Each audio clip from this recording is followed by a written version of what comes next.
Greetings and welcome once again to your lovely channel, the Hlonipani Global News. Today we start with the ZANU PF presser that was done by Chris Mutsvanga. It's about an hour delayed presser, and I will be actually giving you this press conference live.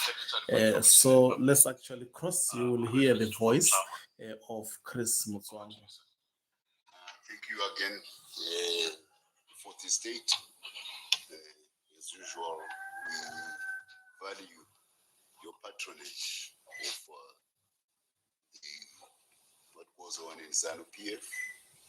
We are the ruling part of Zimbabwe. We are the part of the permanent Zimbabwe revolution. The people of Zimbabwe always repose their confidence and trust in what ZANU PF does. And our leadership accordingly takes that assignment seriously. To bridge that gap is your role as people who speak on authority, who write on record. In this era of artificial intelligence, everybody is a publisher. Anybody with a phone and has a keyboard is a publisher. So, there's a deluge of information, including a lot of verbiage. So for trust and confidence, we tend to rely on you as people of right on record. So when you come to our press conferences, we take you seriously. Thank you so much. We had our Politburo meeting yesterday, and we also had a previous Politburo meeting. These two Politburo meetings are subsequent to the passage of the CAP 3 bill, which is now CAP Act, which is now CA, Constitutional Amendment Act of Zimbabwe. And it is of note that the genie is out of the bottle. When I say the genie is out of the bottle, I say the story of Zimbabwe's success is now on the global stage.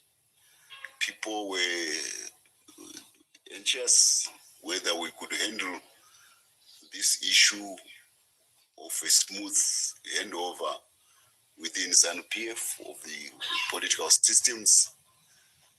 There was anxiety, as 2028 was approaching, that will Zimbabweans hold their act together so that the country remains focused and steadfast.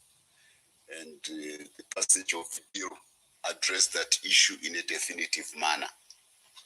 We are now very confident as a country about certainty of leadership. We are also confident of the stability of the political system, and we are very assured of the sustenance of the economic miracle which our president and his second republic is delivered. This was very, very important for a signal to the world that Zimbabwe can handle its affairs in such a manner that there is smoothness in any political systems which are sure of continuity and certainty. CAP 3, which became a CAP Act and which became Constitutional Amendment Act, addressed that issue definitively. So we are very happy with that. The party gauged the mood of the electorate or the people of Zimbabwe very well. It carried out its consultations exhaustively towards this bill. Parliament debated it extensively and widely, and intensely, this debate. And when it came to vote, the passage was overwhelming in both houses. And the president had an obligation which he duly discharged to sign the Constitutional Amendment Act. And that was done, and there was jubilation by the party when this was done, but there was also an assurance of certainty by the population of Zimbabwe. It's a risk-averse population which went through a war, the population of Zimbabwe. So their gauging of risk is one of the most uncanny on the African continent. So the handling of this whole matter has addressed the thing which was like the sword of Damocles hanging over Zimbabwe. Will ZANU-PF handle its affairs in such a way that there will be no ructions which upset the apple cut of economic recovery which is going on. So those who love Zimbabwe, they are happy with the outcome. The detractors, they no, they have nothing to shout about.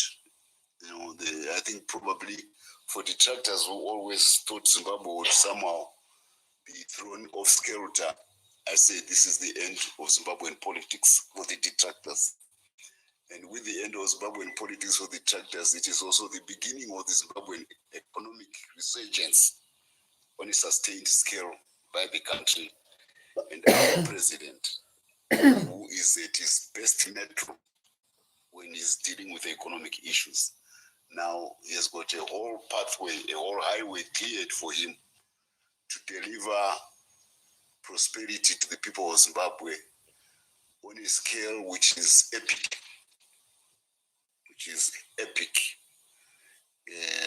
This is a country which has done its part in the past, contributing to African history. The great Zimbabwe civilization is awesome. Sustained from the 8th century, starting at Mapungupu all the way to Great Zimbabwe, then Kami, Danamo, Natal, and many others, probably 200 to 300 of sustained glory from the time of the Mwanamtapas with the trade in the Indian Ocean, going all over the shore. This is the story of Zimbabwe. This is the story of Zimbabwe which engineered a military resurgence to reverse the defeat of the 1884 Berlin Conference colonial era, military defeat in the 1890s. And by 1979, we had reversed the tables and delivered military victory, modern warfare, on a scale which Africa can only be awed, can only hold in awe, on a scale which makes the African diaspora be proud.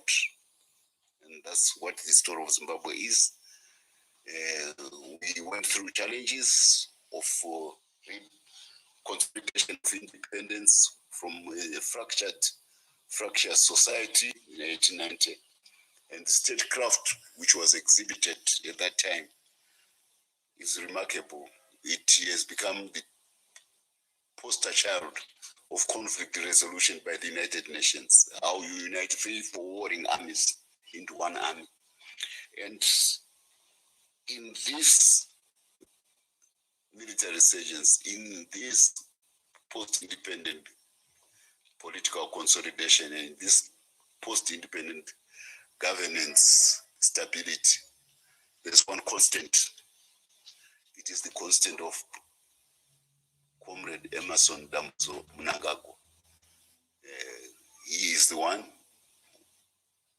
weaving through the cabinet and political systems of the First Republic, advising our first president as a key advisor of our first president to make sure that the ship of Zimbabwe sailing course to the shore without wreckage, without turbulence. That's what the president has done. And in 2017, the people of Zimbabwe gave him a chance to be at the top.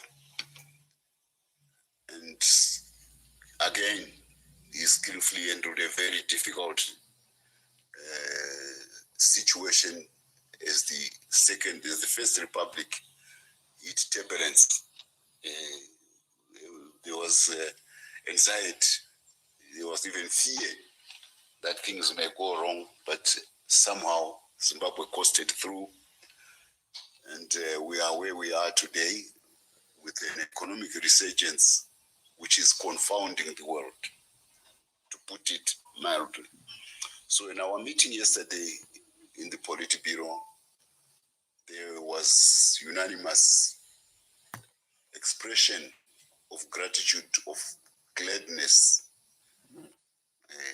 about the president, that the Politburo said, we repose our trust and confidence in you and what you have been doing. And this was to a man, the whole Politburo. I am saying this because it is important for people to understand that, yes, there may be ambition, and rightfully so, in politics. That's why everybody is a politician. Ambition is right.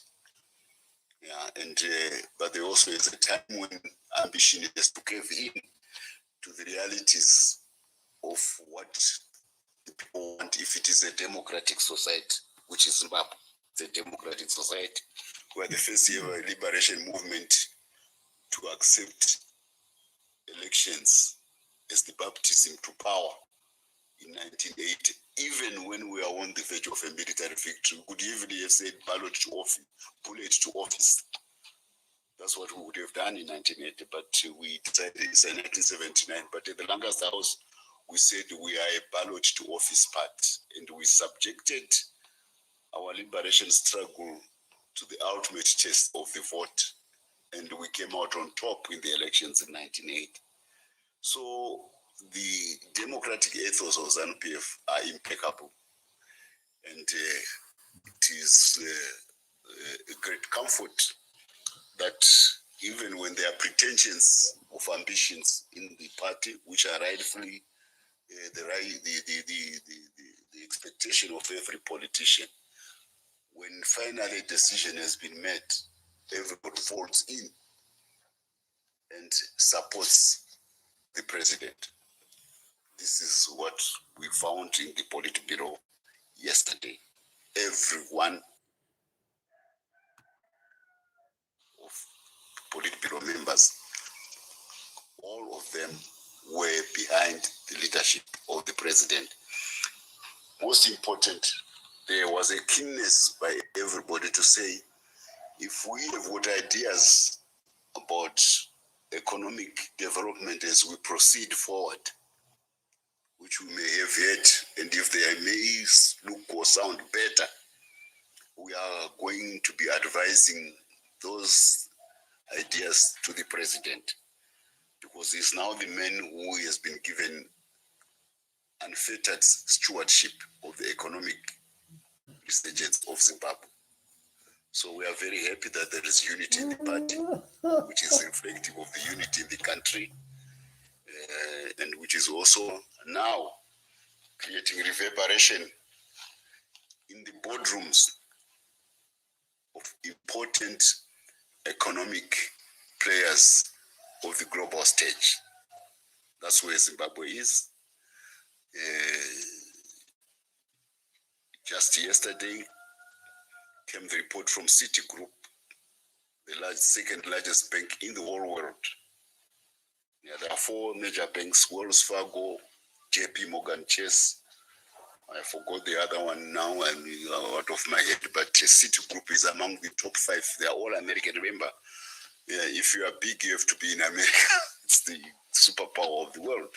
So this is Citigroup, the biggest investment bank in the world by the number of assets it manages, the second largest.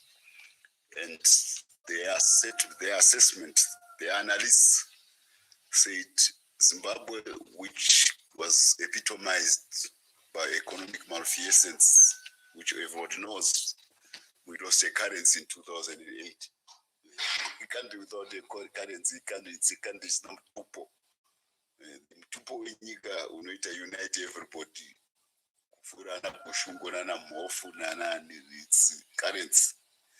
We didn't have, now we have the currency back. So Citigroup says this current country, which was known for inflation on a scale unprecedented in history, is now known for fiscal probity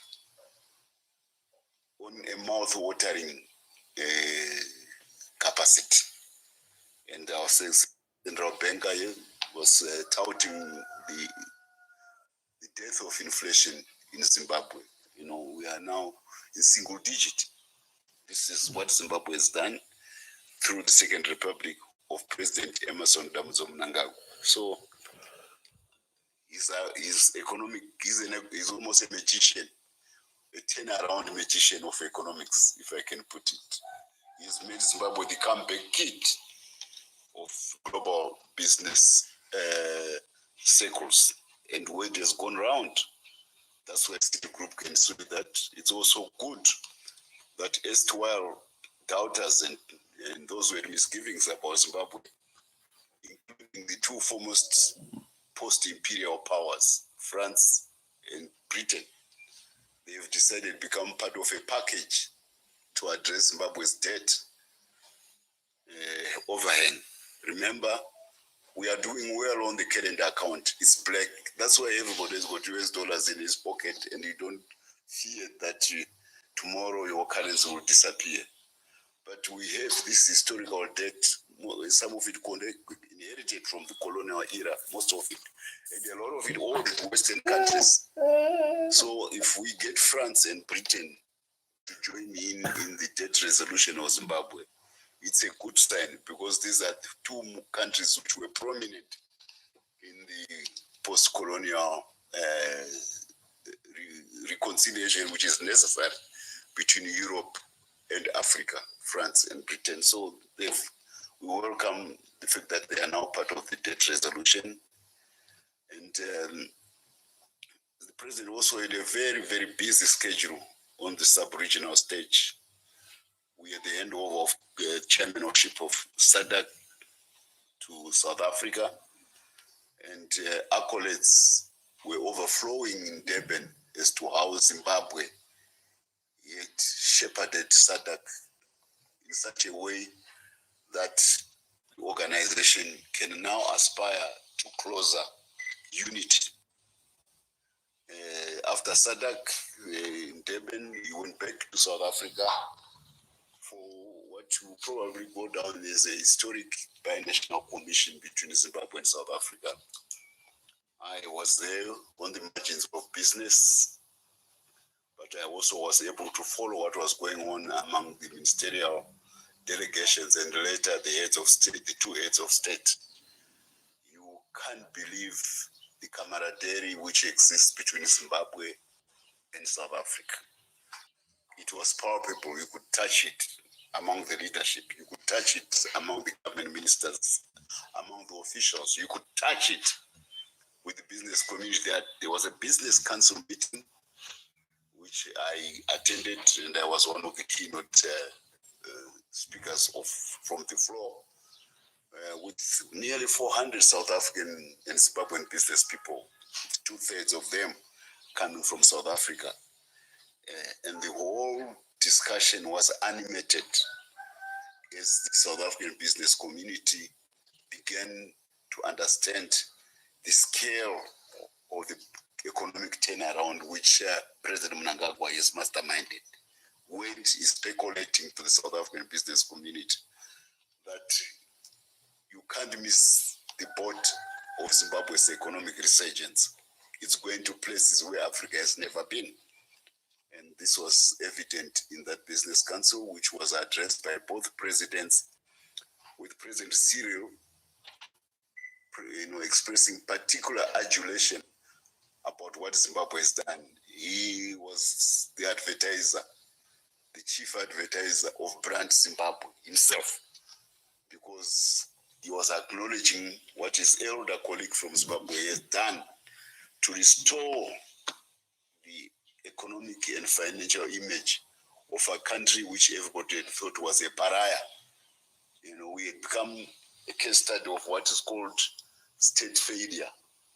This country is going to collapse. With the resolutions being passed at the UN that we can become to be rescued by the United Nations as a failed state. Now all that has been banished has been brushed away and the image of the country has been banished. And President Cyril went to great length. Our president also took to the floor and he emphasized the importance of regional economic integration and focusing, of course, on the strength which can be derived from our ascendant role on the global stage in the critical minerals which are going to determine the shift from fossil fuel mobility, petrol and diesel, to new energy electric vehicles of batteries. And Southern Africa holds the rooster in the critical minerals which are important for this next stage. DRC, 70% of the cobalt. This is the cobalt in this battery. It is also the same cobalt now in the electric vehicles. It's a battery which is larger than this one. It is also the same cobalt in the new storage of electricity. There will be big storages where power stations like Abora Basa and Kariba generate power at night because the river doesn't stop when demand may be slow. And that power is when factories are closed. Now there's new storage using these batteries to make sure that it is available during the day at peak demand. So it edges out the truncations in the distribution of electricity from the generators. So these minerals, cobalt is one of them. DRC dominates 70% on the global stage. Then lithium, the story of Zimbabwe's lithium is now a matter of legend.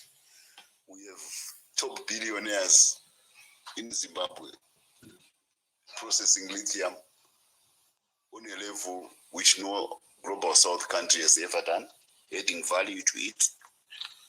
Gormonzi, in Shavani, very soon in Berengwa, Sandawana, Katukama TV. All these are major lithium producing centers. What if Zimbabwe makes a statement on lithium? It shakes the market. We shake the global market. This is the beauty about what the president has done to make Zimbabwe be recognized on something good. So the president spoke at length about this and how we as a region can come together. South Africa is major in manganese, 85%. Mozambique is major in graphite. The biggest graphite in the world is in Mozambique. These are all the minerals which are, then there are the rare earth minerals which are important. And these are minerals which will determine then the platinum group metals. These are the minerals which will determine the next era of non-fossil energy, which is coming to save the world from the smog and pollution, which is threatening climate change. This is what the president talked about. So Southern Africa is in a cage bed position for all these minerals. And this is the basis of bringing our people together so that we can deliver prosperity and the promise of the National Liberation Movement, which delivered freedom against colonialism, apartheid, and racism in the region.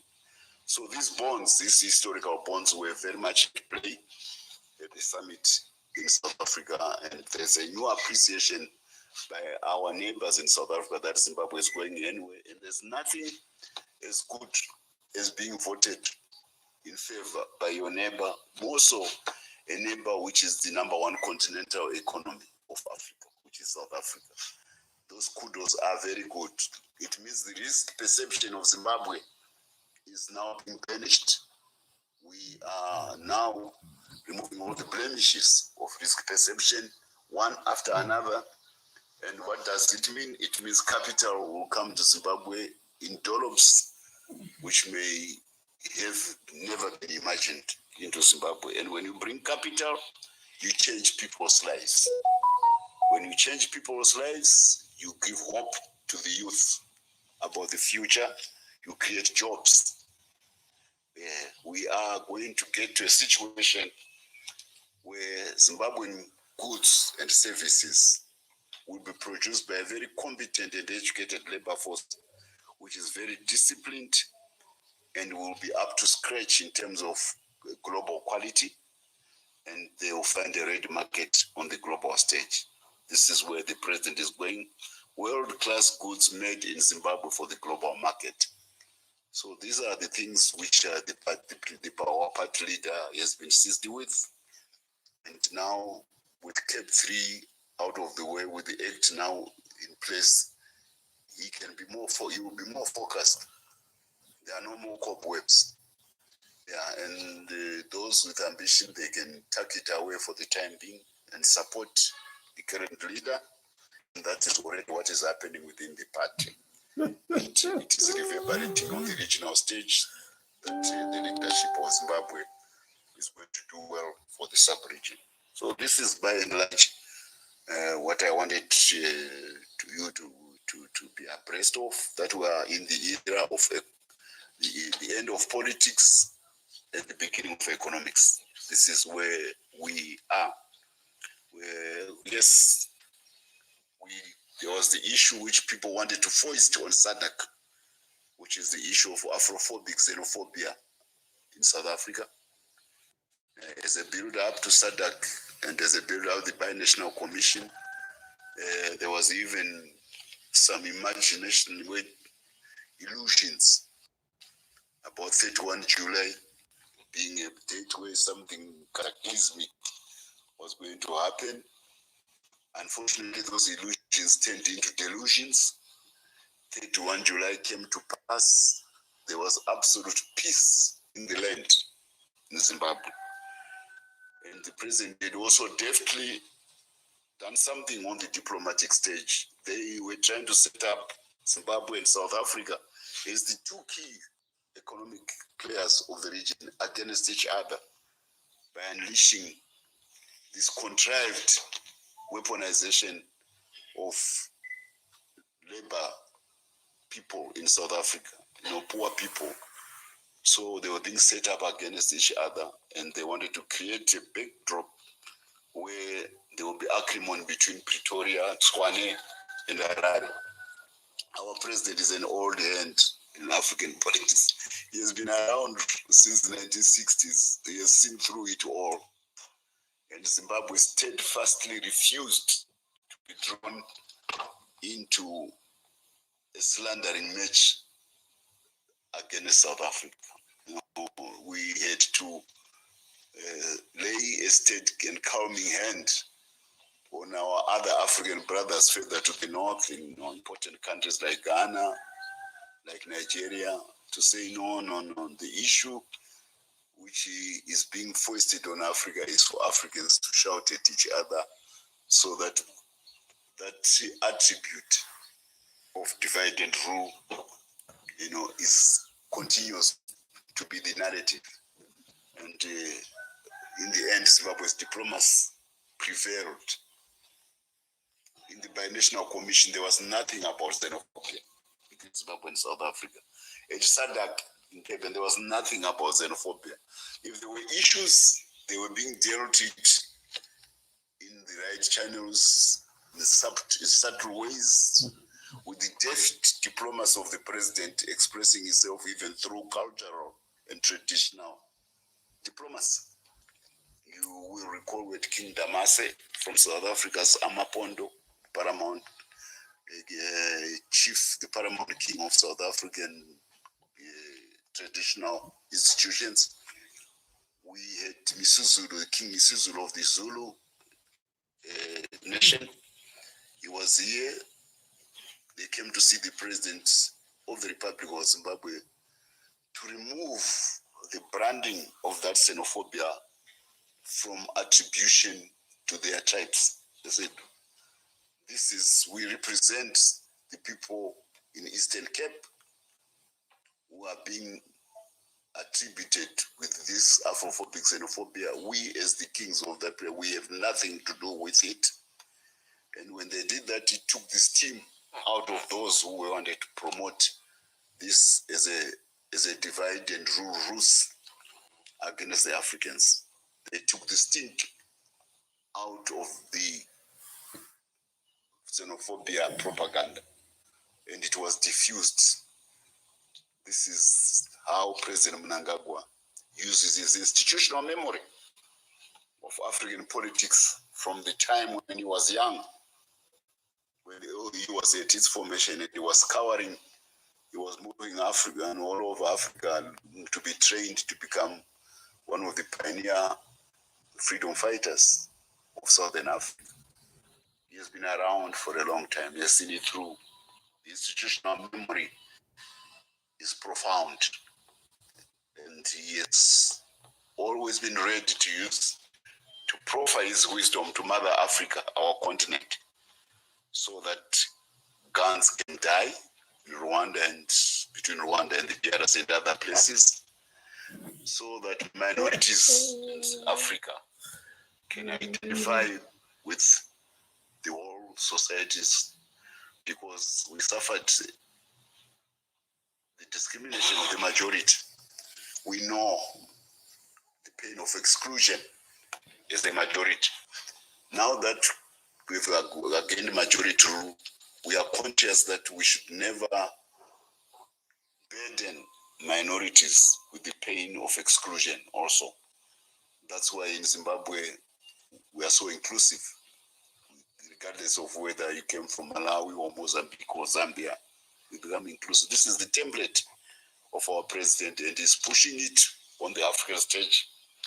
Hopefully we may have a summit addressing these minority issues, so that the issue of xenophobia can also be included.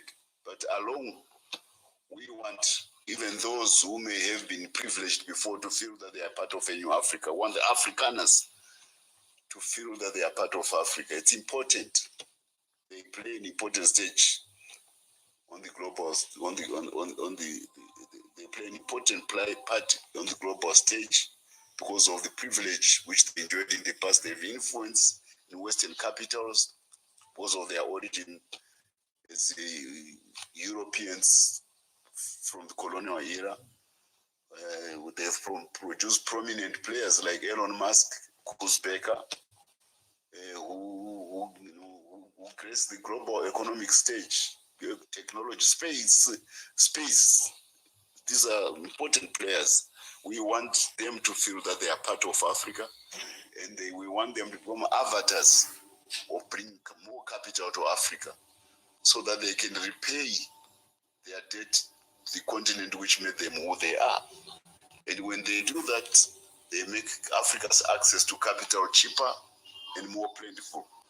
Because what can only transform Africa is abundance of capital injection. So we have the resources, we have the young population, we have the market demand. So we need every African. That includes the Jewish population, especially in Zimbabwe and South Africa.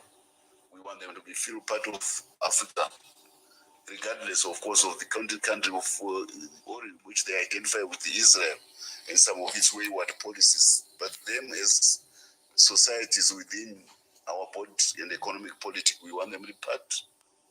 We want these issues about labor migration to South Africa to be handled in a way where there's comparative advantage in different countries, so that labor movement is determined more by market, so that there's no adjusting, there's no quarreling for job opportunities, where capital has concentrated itself with abandoning the other areas.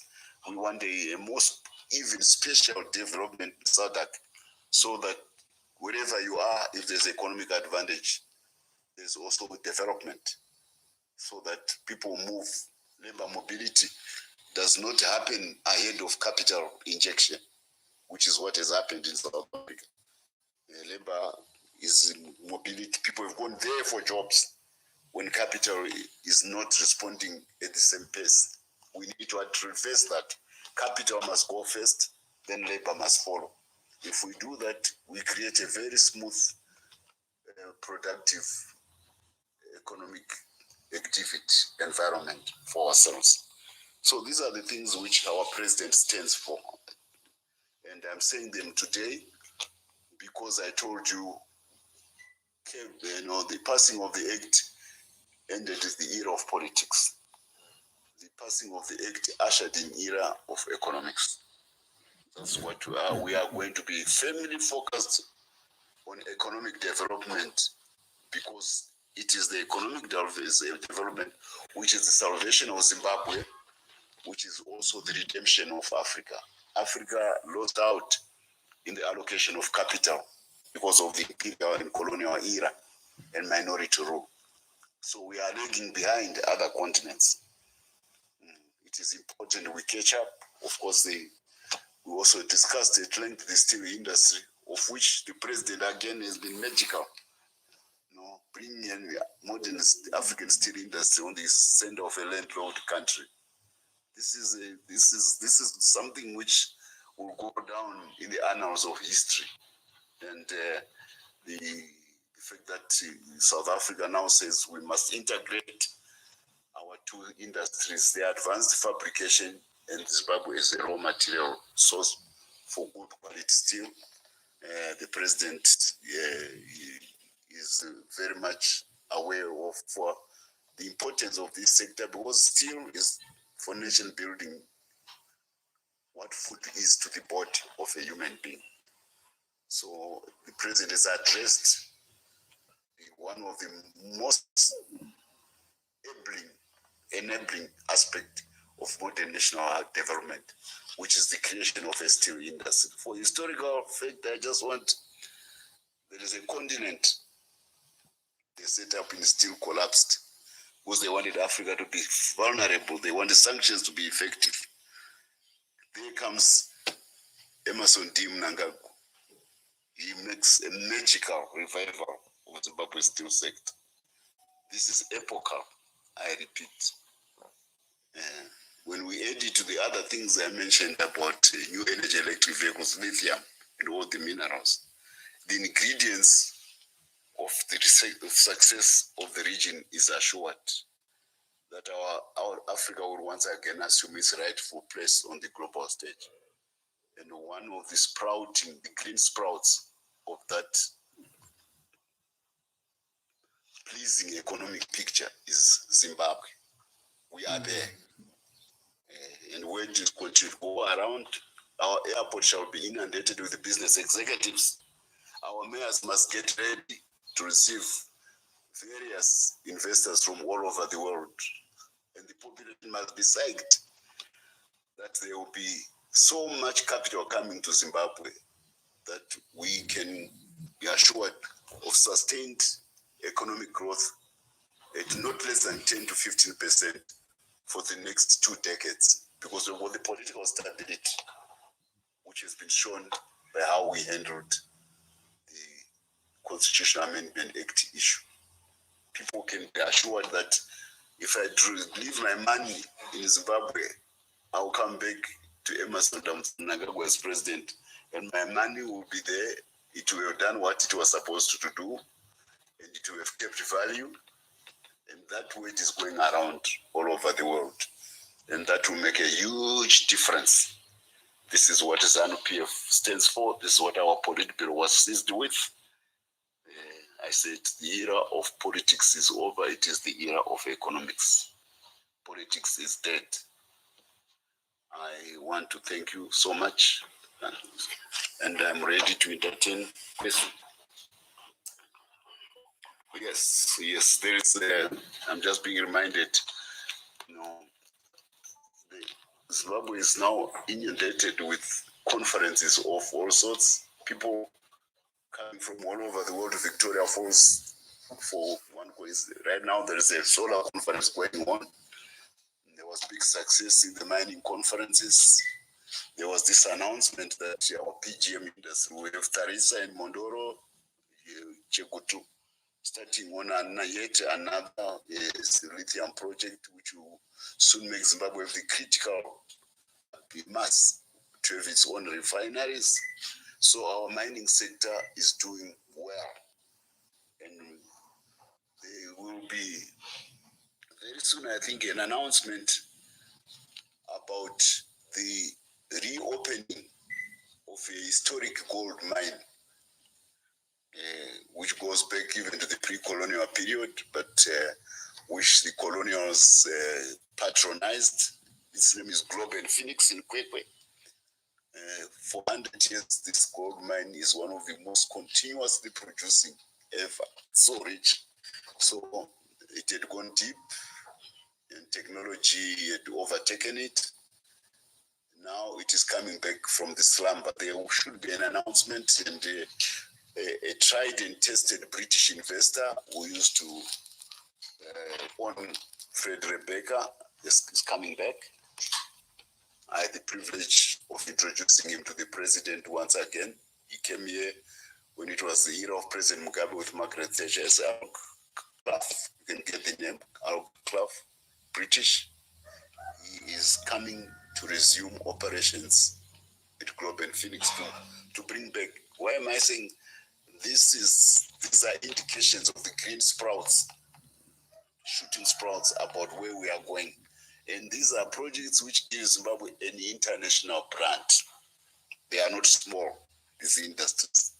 They give us a footprint on the global stage, like what we've done with lithium, like what we've done with the tobacco industry. There will be exciting things again in the tobacco sector very soon. Because China has to open up to the imports, duty-free imports from Africa. How about a country with the fame of the most coveted flavor tobacco becoming a global cigarette producer? We already have the branding every year from February to September.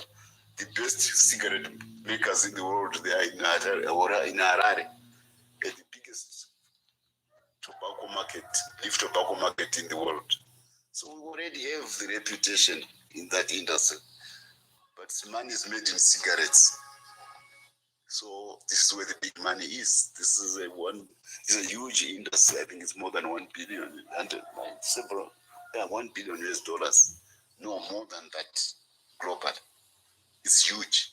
So Zimbabwe is going to have its rightful place in the beneficiation of cigarettes because of what China has done in opening up its market for duty-free excellence. This is a good thing, a market as big as China, 1.13 billion people, a huge middle class. This is very good. So these are the things which are happening, and we are very happy to be receiving the Namibian president. So I have to cut this live broadcast because all that you needed to hear, you have heard it. Let's meet on the other side of the live broadcast as I delve into the analysis of what Chris Mutsvanga was saying, if there is anything. Thank you very much once again for watching us. If you're watching us for the very first time, please don't forget to press the red or black subscribe button, whichever color it is. You can also financially support us by pressing the thanks button and